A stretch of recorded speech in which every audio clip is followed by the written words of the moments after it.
The New Barcelona Post, amb la col·laboració de Mass Media Group i Casa Seat, presenten Moments estel·lars de Barcelona.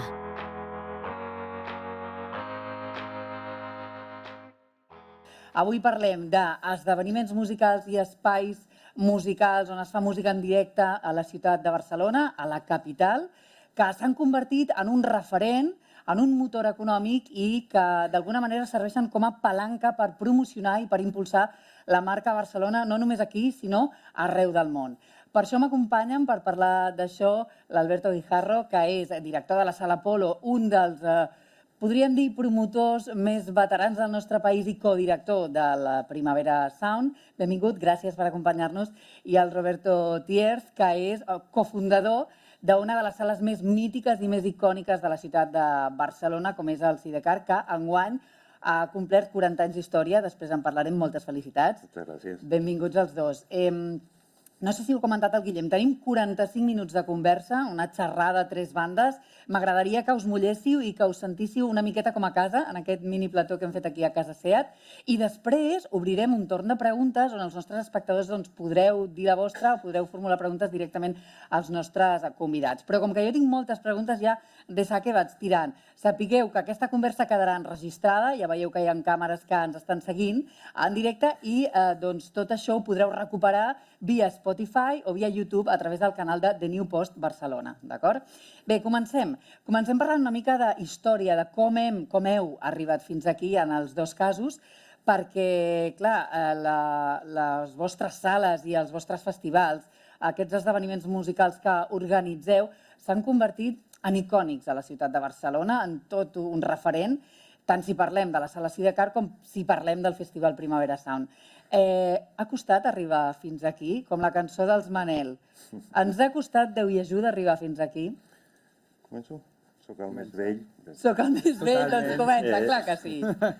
No, jo crec que per entendre el que ha costat estaria bé posar en context com era la Barcelona de quan vam obrir, de l'any 82.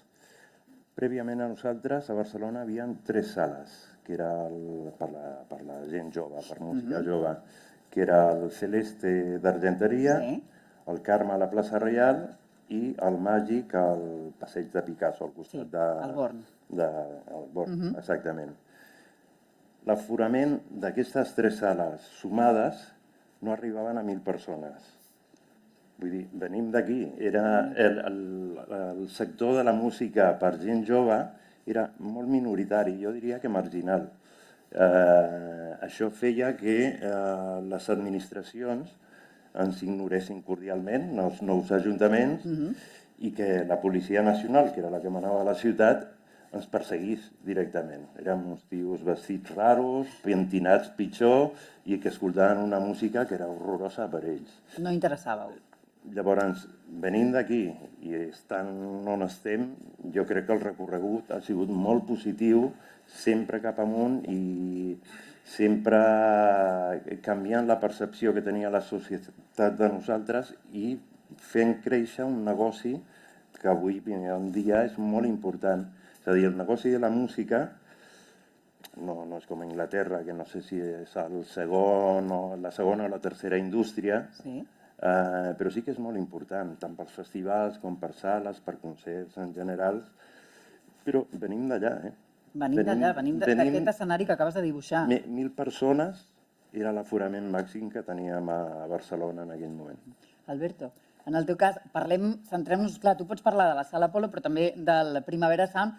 Parlem ara del Primavera Sound. Ha costat parir-lo perquè ara, clar, és el festival, però arriba fins a aquests 22 anys, si no m'equivoco, d'història. Entendre el Primavera Sound és que tot comença a l'Apolo. Val, és una evolució. Ve una evolució, però perquè en l'Apolo, bueno, jo vaig començar 10 anys més tard, ens vam fixar, influenciar per sales com el Sidecar i vam aportar un granet més, que és portar el que es deia en el moment, en els 90, la cultura de club, i que era especialitzar cada nit, no tindre una discoteca a l'ús, on cada dia posava el DJ els sexis del moment, sinó cada nit es treballava un tipus de música, amb uns DJs que controlaven aquell tipus de música, tota l'estètica gràfica anava concordada, bueno, i anàvem a un públic molt determinat. Això que li vam dir cultura de club i un club de clubs, que era l'Apolo, que cada nit era una, en realitat és la mateixa idea que després vam passar al Primavera Sound. Nosaltres volíem un festival molt divers, on poder tocar músiques molt diferents, però d'una manera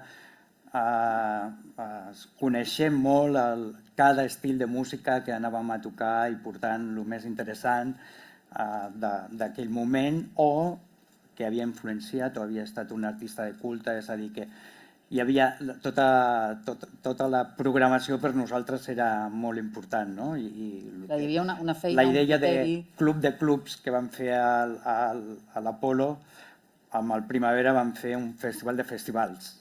Per això sempre diem que cada un té la seva ruta, té el seu festival, que és molt diferent del que es trobarà una altra de les persones que puguin anar al festival. Ha estat dur. A veure, la veritat és que érem uns joves entusiastes i en aquell moment potser ni ens donàvem compte si era més dur o no. Estàvem ficant... Éreu uns motivats. Exacte, motivadíssims i amb molt d'entusiasme vam començar a fer allò que creiem, que ens agradava i sense donar-nos compte allò va començar a créixer. Evidentment, i abans ho parlàvem amb Roberto, no érem empresaris i també ens teníem que posar una mica el barret d'empresari que no érem, no? Érem programadors i érem entusiastes de la música, no? I potser aquest és el camí que sí que hem tingut que aprendre durant aquests anys. Clar. Ara mateix, quina és la situació de la música a Barcelona? Com ens veuen des de fora? Com veuen la música que es fa aquí? Que es fa des de les sales, que podem veure el públic i sentir, sobretot. Bueno, jo crec que hi ha molta diversitat i això és bo. I s'ha fet tot, hi ha tot un entramat cultural que ha ajudat a que els artistes... A veure, no és gratuït, ara aniré, que una Rosalía, una Rigoberta Bandini o altres artistes que han sortit d'aquí hagin pogut arribar on han arribat. Hi ha unes escoles de música, hi ha unes sales, hi ha hagut unes revistes, unes webs, hi ha tota una estructura al voltant de mànagers, de promotors, que han ajudat a que tots aquests artistes puguin créixer. Jo sempre també m'he fixat, Barcelona va tenir moments que s'acomoda molt, que s'aburgessa, però en aquell moment, jo mirant la Gran Barcelona, tenim que mirar també les perifèries i totes les ciutats que hi ha al voltant i com van creixent molts estils i músiques, com ha estat ara l'eclosió dels últims anys de les músiques urbanes, que no han crescut al centre, estaven molt aburgesats al centre de Barcelona i han crescut als voltants i després ens hem enterat al centre de Barcelona.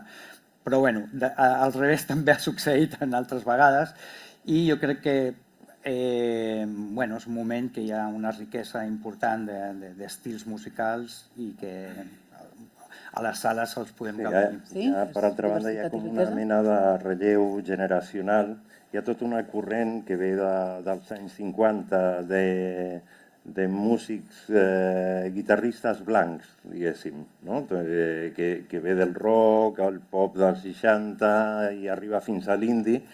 I ara hi ha com un tall, que seria la música urbana, que les influències ja no són anglosaxones, que la informació arriba a través d'internet, que és una altra...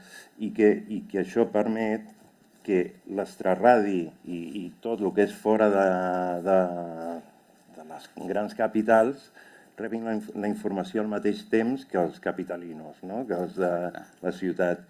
I això està provocant un cert desconcert, jo crec, a Barcelona. Que està venint gent de fora de Barcelona a dir no, el modern és això altre. Sí, jo estic gaudint molt ara perquè jo sempre estava esperant el moment de no entendre el que estava passant i de sentir-me fora de lloc.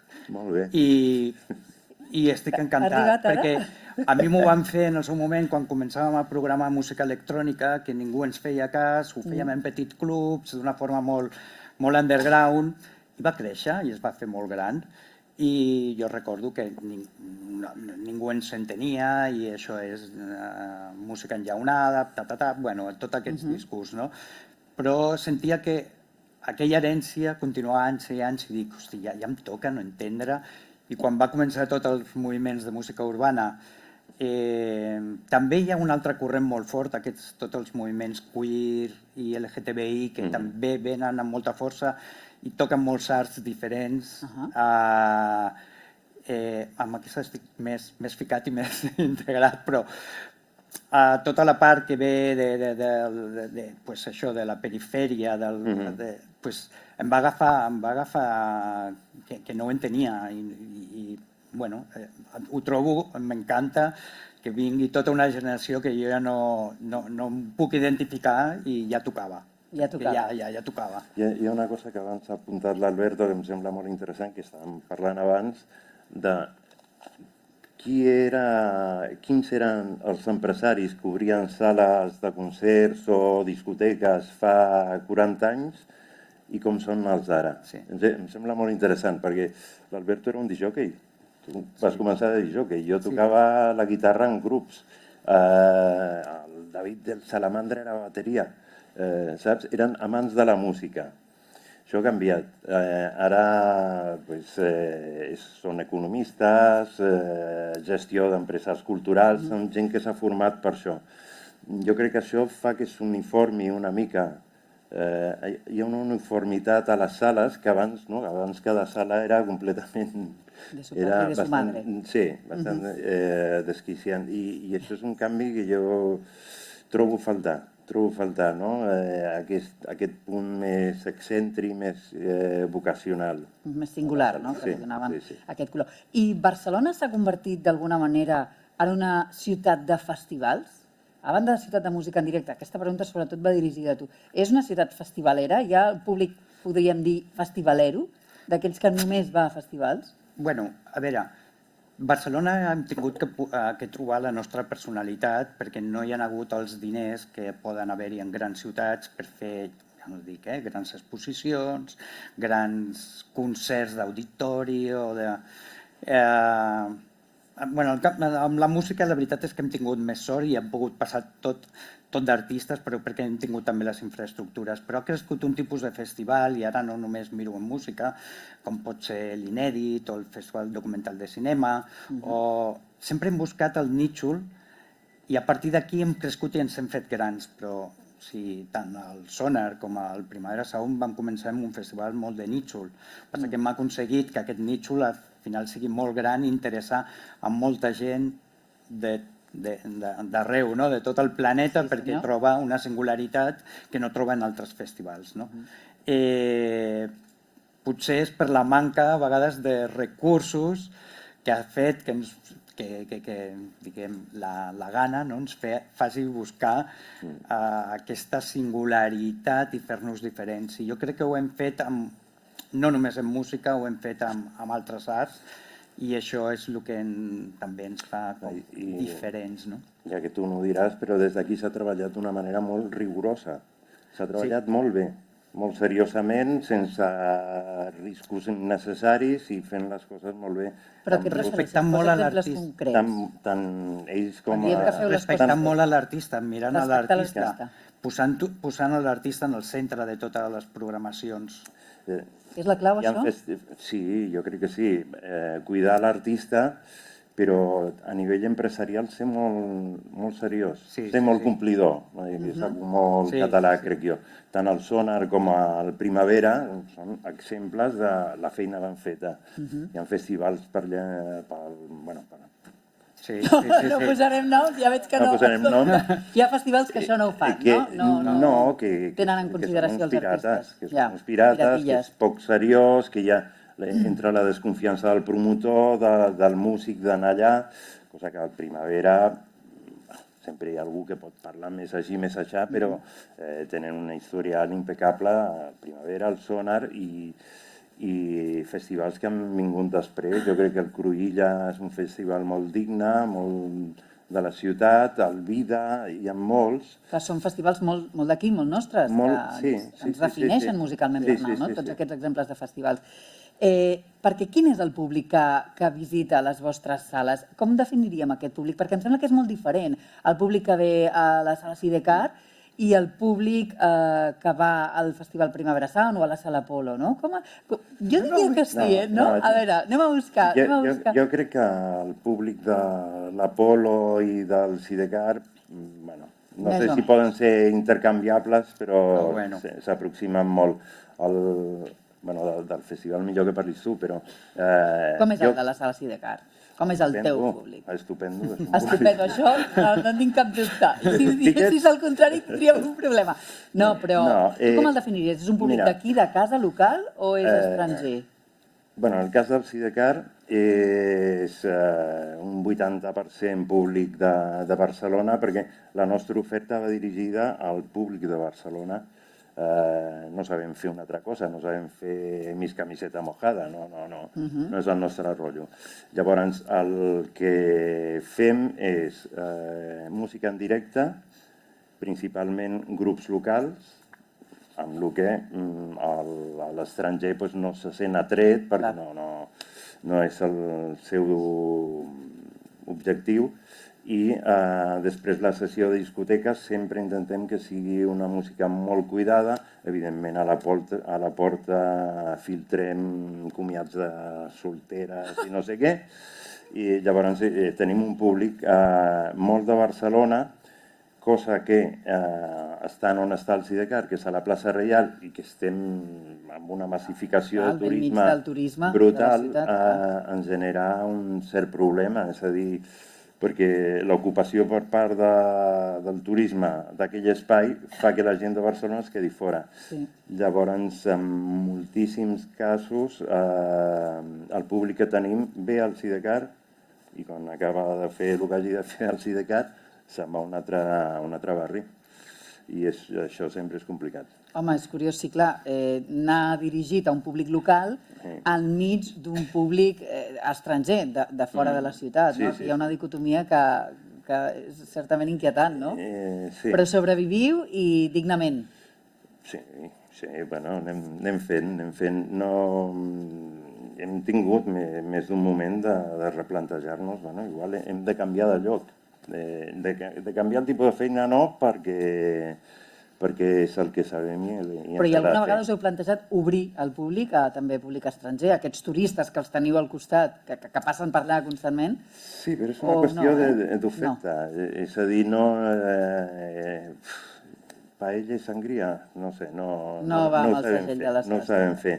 I a nivell de concerts, jo crec que per la sala Apolo és més fàcil perquè porten grups molt més grans i que són coneguts també fora de Catalunya. En el nostre cas no acostuma a ser així, de tant en quant tenim alguna estrella d'aquestes que traspassen fronteres, però no és el que acostuma a ser. De fet, nosaltres sempre diem que som part d'una cadena que passa pel local d'assaig o escoles de música, al Sidecar, a l'Apolo i al Primavera. Sí, seria... No? Estàs d'acord? Estaries d'acord? Sí? Totalment. Mira, que teniu el punt de connexió. Sí, no. Veig un punt... A veure, el públic, jo crec que tots el que fiquem és en el punt central la música. I tal com deies tu, tracta molt bé la música o l'artista. I quan tu poses la música en el centre i el teu client ho aprecia i va sobretot a escoltar i no va perquè regalem alcohol molt barat o perquè, no sé, són altres accions de discoteques més tradicionals amb les que no ens sentim identificats, doncs tot aquest públic al final dona igual si som ja moltes generacions que hem crescut amb la cultura pop i entenem la cultura pop des d'Elvis Presley, passant per Kraftwerk, passant per el hard rock, per el metal, per totes aquestes músiques i que gaudim de la música i tots fiquem com a part important de les nostres vides gaudir i disfrutar de la música. I quan tu vas a un event, a un concert, i fiques això en el centre, l'actitud i el tipus de gent que va, ja sigui de l'edat que sigui, en el primavera moltes vegades diem és que des de gent de 50 i pico, 60 i més, i ningú se sent estrany de que hi hagi un de 18 i el de 18 no sent que sigui no se estrany sent el de 60. fora de lloc perquè estigui el de 60, perquè tots van amb un mateix espírit al festival. I a la sala ens passa el mateix i jo crec, és independent ja de si és un tipus de música i va amb melena o va... Sí, això és cert, però el que sí que és cert... L'espírit és el mateix. Que el públic, per exemple, el Primavera Sound és molt més internacional. Hi ha molta gent que ve de fora només al festival, o sigui, que ve a Barcelona per viure el festival i encantat de la vida, i es passa aquí 3 dies gaudint de la ciutat i gaudint sobretot del festival. I hi ha molt públic estranger, que aquest és un públic que potser no hi anirà a les sales IDCAR, no? Aquest sí que és vostre, diguéssim, genuí. Sí, però aquest públic de fora també va amb el mateix esperit. Això sí, de gaudir de la música. A gaudir de la música, i per això ningú es troba... De totes maneres, nosaltres la setmana del Primavera notem un augment de visitants, perquè no és el mateix guiri el que porta l'Alberto que el que va a la Rambla. Lo de paella i sangria. No, no és el mateix. Llavors, sí que notem que quan arriba un tipus de turisme cultural. És turisme cultural. Un turisme cultural i que és més inquiet, és més curiós i diu, hòstia, s'han dit a parlar del SIDCAR, a veure què fan, no? Sense conèixer el grup. I això ho notem. O sigui que de retruc el públic del Primavera Sound acaba passant o interessant-se per la vostra sala. Per tant, és un moviment en positiu, no? Sí. Sí, a l'Apolo també el notem totalment. Sí, Déu-n'hi-do, sí que es consumeix música els dies del Primavera Sound, a banda de l'oferta del Primavera. Curiós, que al final és el nexe d'unió que diguem del públic que pot unir a unes sales de concerts com les nostres o festivals aquí. El fet que la vostra sala de música o el vostre festival es faci a la ciutat de Barcelona, que Barcelona sigui, diguéssim, la seu, en què beneficia el festival? És a dir, Barcelona és una ciutat atractiva per venir a gaudir de la música i en què? En què creieu? Jo crec que Barcelona és... Quan viatges, te n'adones, no? És una ciutat neta, raonablement segura, té platja, té oci, té el Tibidabo allà darrere, té arquitectura, l'urbanisme de Barcelona. Jo vaig per l'Eixample mirant cap amunt sempre. Em sembla que és una ciutat molt atractiva per qualsevol. I a sobre, si tens una oferta, per això, d'una quantitat raonable de sales, de concerts, als festivals i tal, està claríssim. La marca Barcelona ven molt perquè tenim una estructura adequada per tot això. I qui guanya més? En aquest win-win, o win-to-win, que entenc que guanyen els dos, la marca Barcelona o la ciutat de Barcelona i els esdeveniments i els espais de música, però guanya més la ciutat o guanyeu més vosaltres? Retroalimenta, diguem. Jo crec que es retroalimenten i al final som gent que hem crescut i hem crescut a Barcelona amb un esperit molt determinat, com deia abans, de curiositat, de fer alguna cosa peculiar, que sigui diferent, i al final les persones i tota aquesta comunitat ho construeix. I no només... I també la gent que ve de fora, influenciat per tot això, perquè des de gent que marxa del seu poble perquè està dintre del col·lectiu LGTBI no se sent a gust allà i ve a Barcelona perquè té una llibertat i aquí comença a crear, perquè coneixem molts creadors que es senten molt barcelonins i molt de Barcelona perquè aquí han trobat una llibertat de moure's pels carrers, pels bars i per sentir-se com ell vol ser, que jo crec que ho hem creat i ve molt abans de nosaltres i que això continua enriquint-se i que conforme va passant el temps anem transmitint a través de les nostres ofertes culturals i crec que que es van enriquint mútuament. Parlem una mica de l'impacte econòmic que deixen festivals o esdeveniments com els vostres a la ciutat de Barcelona. Per exemple, el Primavera Sound és, sens dubte, no sé, un motor econòmic de la ciutat. En 4 o 5 dies hi ha moltíssima activitat, no només musical, sinó d'altres àmbits com és gastronòmic, hoteler, oci i cultura. Ja ho hem vist, afecta la sala Sidecar, però també afecta els hotels, afecta els restaurants, afecta moltes activitats socials. Quin impacte té aquest? Si parlem de les xifres de l'any passat. L'any passat, que van ser 2 caps de setmana, vam estar en uns 348 milions d'euros a la ciutat de Barcelona. En puestos de treball vam estar al voltant de 8.000 persones treballant entre els 2 caps de setmana. Van ser com 500 concerts aproximadament. Va haver-hi molta activitat a tota la ciutat, perquè a més vam fer molts de concerts a tots els clubs i a totes les sales de concerts. És un impacte important que va en hotels, va en restaurants, va en els taxis, va a les sales de concerts, va la gent que treballa en aquests esdeveniments. És un impacte important. I en el cas de la sala Sidecar, per exemple, hi ha una època, perquè clar, el festival és una època molt concreta, intensitat a curt termini, però en el cas d'una sala que està oberta tot l'any, hi ha una temporada alta, un moment de pic de feina o diversos? Sí, tradicionalment, des de sempre el nostre moment àlgid és la tardor-hivern. Tardor-hivern, al contrari. Sí, que és la gent de la ciutat que va a les sales, que arriba la Primavera Sound, i aquí tenim una mica de competència, però realment els últims anys notem aquest retorn, aquesta compensació per públic que ve de fora. A l'estiu, de fet, jo crec que l'Apolo tampoc a l'agost no acostumem a programar nosaltres. No, com a concert no, ens funciona molt bé com a club. Sí. Però és això, tardor i hivern és la nostra època. Aleshores, potser sí que aquí a Barcelona, Catalunya, a l'estiu el que ens agrada sortir fora, a sentir música en directe, però al carrer, als festivals, és aquesta la idea. Quan arriba una hora, anem ja als clubs, a escoltar el DJ, a ballar... Exacte.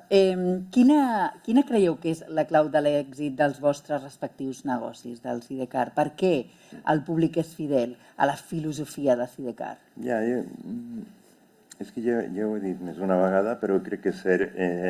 Diguéssim, nosaltres som una empresa professional, però amb un esperit amateur. És a dir, tot el que programem, totes les propostes que fem, les fem sense cap càlcul de màrqueting i això pot funcionar o no, sinó m'agrada o no m'agrada. Però això a vegades, segons com, si mires un model de negoci, és arriscat perquè pot sortir malament. I segurament alguna vegada no hauran sortit els números. No, més d'una vegada no surten, però et quedes molt content perquè has fet el que volies. Jo crec que això la gent ho acaba percebint com un valor. És a dir, aquests tios són, diguem, honrats. El que proposen és les coses que realment creuen. I després també una política de preus raonable. Hem d'entendre que treballem per un públic jove i que té un poder adquisitiu que és el que és. Limitat. Que a més, i això cada vegada és més complicat perquè l'oferta és exponencial i si tu vols anar al Sonar, al Primavera, ve Bruce Springsteen, no et perdis Coldplay... És que ara hi ha molta teca, És impossible, o sigui, ni joves ni vells. Si ets un tio que vol estar a tot arreu.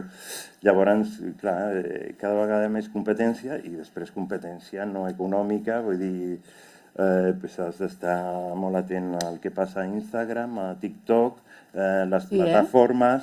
Sí, Estàs pendent. No, vull dir que una persona que estigui involucrada en tot això a la onda. li serà més complicat tenir temps i diners per anar a concerts. Per cert, aprofito per recordar als espectadors que hi ha aquí que aquest any han fet 40 anys i una de les coses que va fer va ser publicar el llibre a banda d'exposicions i de tota una marató on hi havia debats, hi havia ponències, hi havia concerts, que és el millor que es pot fer per celebrar uns 40 anys d'història, no? O sigui que us convido a llegir-lo, a fullejar-lo si teniu una estoneta. Per cert, aquest any, el Primavera Sound, que ja compleix, si no m'equivoco, 22 anys a la ciutat de Barcelona, Déu-n'hi-do, qui ho diria, per la gent de casa, pels barcelonins, hi ha ofertes i reducció de preus i rebaixes 50 euros, alguna cosa així, no? Vull dir que teniu en compte el públic de casa, no? Sí. Això està bé. Bueno, sí. Home, jo és que he estat explorant i dic, calla, que això no m'havia... Estava empanada, no? És important tenir-ho present, que cuideu el públic de casa. Fa uns anys ja que van començar amb un tíquet per la comarca del barcelonès. Abarca no només Barcelona, a la gent de la comarca. Sí, a la comarca. Llavors sí, es fa un descompte de 50 euros i, bueno, no sé, sempre ens hem sentit molt part de la ciutat. Compromesos. Compromesos amb la ciutat, ja sigui amb els segells discogràfics o amb l'escena musical de la ciutat, però bueno, també tenim que fer aquest pas perquè és evident que els costos van pujant, és possible que hi ha públics, depèn d'on vinguin, però que puguin tindre una capacitat econòmica i teníem que fer aquesta que pugui accedir al festival màxim de gent. Encara i així tenim una part de la programació que és gratuïta. Nosaltres sempre hem fet els dimecres gratuïts, amb artistes importants. Aquest any estan Pet Shop Boys tocant gratuïts, però després hi ha concerts al CCCB, amb grups emergents i demés. Sempre intentem tindre una part de la programació gratuïta per qui no pot accedir al part del fòrum durant els 3 dies. Queda poc temps i no vull deixar de preguntar una mica pel futur i per les reivindicacions i una mica la crítica que podeu fer des d'aquí a les institucions. Una de les polèmiques de l'any passat era que el Primavera Sound va estar a punt de deixar la ciutat de Barcelona per marxar a Madrid. No ho ha fet, gràcies a Déu. S'ha quedat a la ciutat de Barcelona, però també aquest any per primer any marxa a Madrid. Es farà una rèplica del Festival de Barcelona a Madrid. Bueno, una mica para todos los gustos, no? Tothom content, però vau estar a punt de marxar de la ciutat de Barcelona i això hagués estat un drama musicalment parlant i econòmicament parlant. Al final sembla que l'Ajuntament vau arribar a un acord i finalment us heu reconciliat, això va haver-hi bona voluntat per part de l'Ajuntament de Barcelona perquè l'Ayuso us obria les portes i, escolta'm, el que fes falta, no sé, què va passar aquí? Tot s'ha d'explicar i de posar en context. Nosaltres no vam dir mai de marxar.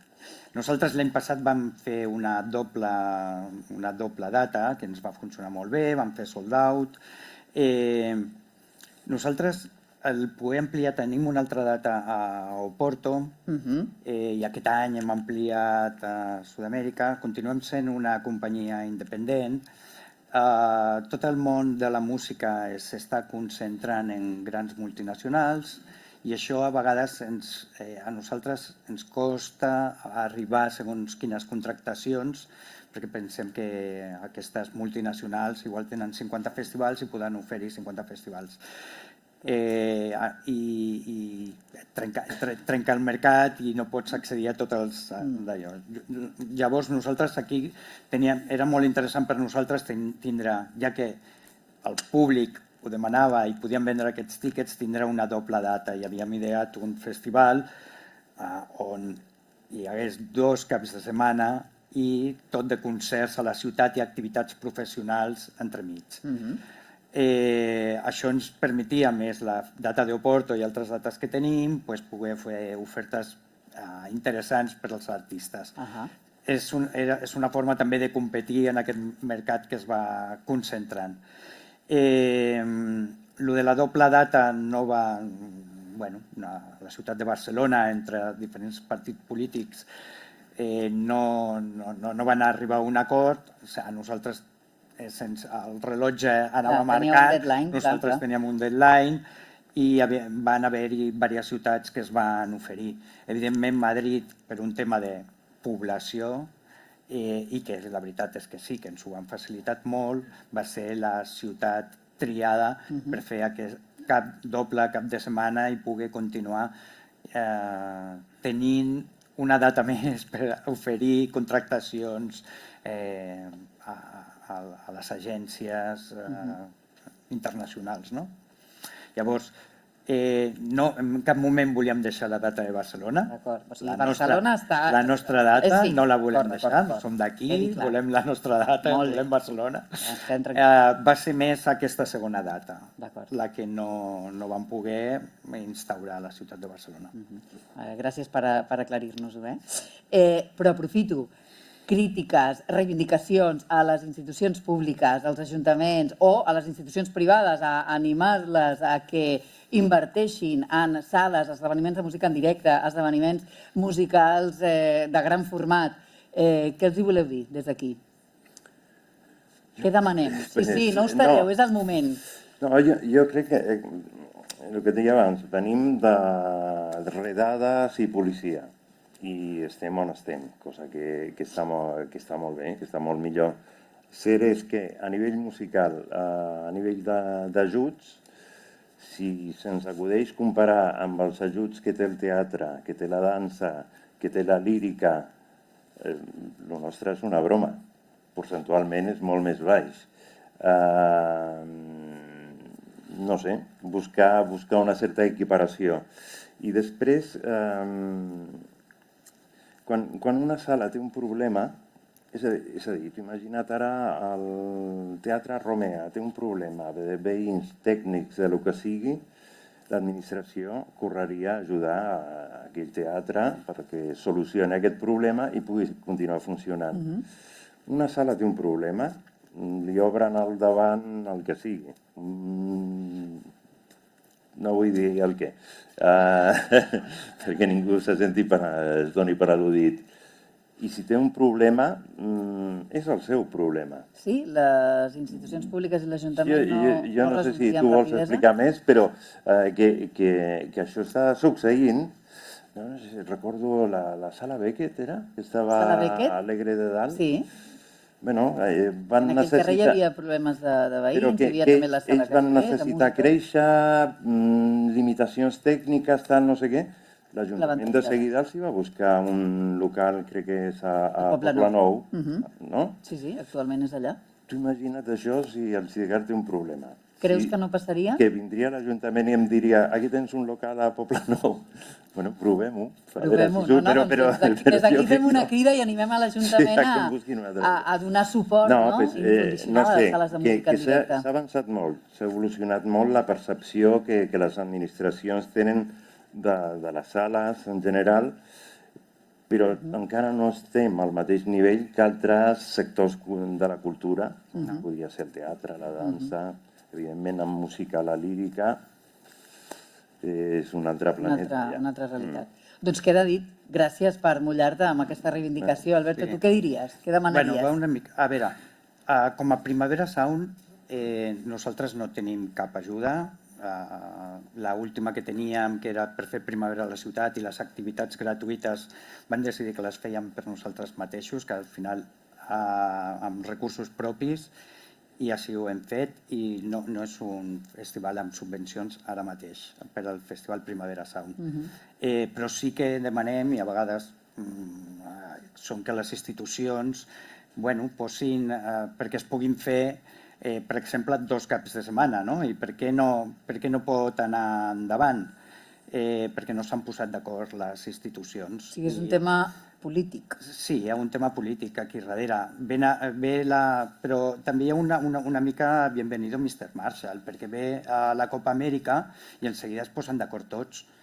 però no valoren un tema d'un festival de música que ha crescut aquí i jo no sé si és perquè ens veuen de tota la vida. També la música té un problema, tal com deia, que no està valorada igual que pot estar valorada la literatura, el teatre o un altre. I per què dius esdeveniments És un tema també, o esdeveniments esportius. Es valoren més, no? Tenim un problema de marca al sector de la música i és que sembla que sigui menys cultural quan ens veuen contents i ballant, doncs de cop deixa de ser cultura, quan per mi és molt més interessant una activitat on hi ha un artista expressant la seva obra, tu l'estàs rebent, l'estàs gaudint, estàs expressant-te amb el teu cos i cantant i ballant. Ho trobo, ja estem en el món de la dansa, quasi diguem, no? Però allò, espontanietat, expressant-te amb el teu cos. Estàs socialitzant amb el teu entorn, un sentiment de comunitat.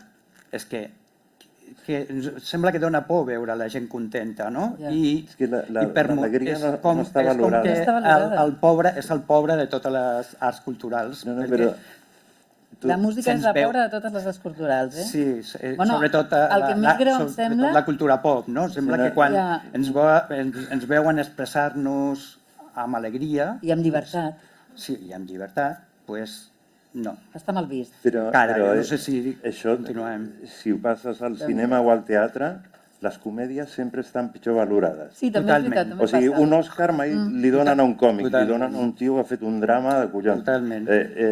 Estic super d'acord, és un tema que he parlat molt amb els amics. Anem als concerts deprimits i, saps, ens supits allà perquè igual ens valoren més. No, doncs està molt bé que has posat sobre la taula això, que... Home, em sembla mentida i em sembla una mica dramàtic que no es consideri la música com a cultura i que el fet que no es valori l'alegria i la llibertat que transmet la música i en aquest sentit que no s'inverteixi més. Doncs queda dit i ho posem de manifest.